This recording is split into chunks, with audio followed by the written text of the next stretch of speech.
Kuia tēnei ko te wiki whakapiki ake I te māramatanga o te iwi whānui ki ngā mahi a te kāhui o Hato Hoani.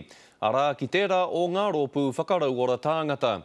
Heoi nā te iti o tā rātou pūtea, kua tahuri rātou ki te kimi tautoko I te iwi. Kei a Irena Smith tēnei pūrongo. Ko te oranga tangata kei roto I ngā ringaringa o John Takerei. Engari kei roto ke ngā pūkoro te iwi whānui te manaki mo ana mahi. Every time an ambulance goes out, there's a $400 cost involved in that, and we're just trying to get some of that back to maintain the services that we're running. Neki atu I te kotahi rautau tēnei rōpū e āwhina ana I te hapori. Engari nā te nui o te utu ki te whakahaere I ngā mahi, me utu te tūroro I tētahi wāhanga o tōna haere marunga waka tūroro ki te whai oranga. I tēnei wā he tata ki te whitu te kautāra. Ahakoa kei te mōhio whānui tia te nuinga ko wai te kāhui o Hoani. Tērā tonu ētahi kaori te tino mōhio he rōpū āhapori tēnei.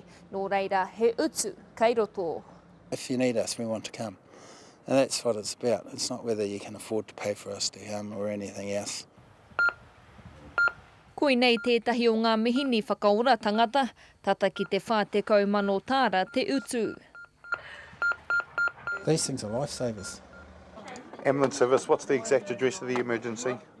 He mahi nui hoki kei runga I ngā kai whakautu waia.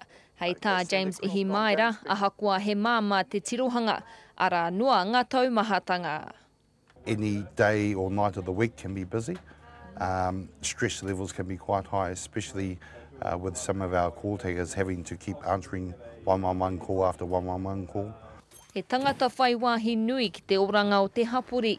Ko te tūmanako ka whai whakaaro ki te mahara, kia rātau e kohi pūtea ana I tēnei wiki. Irena Smith, Te Karere.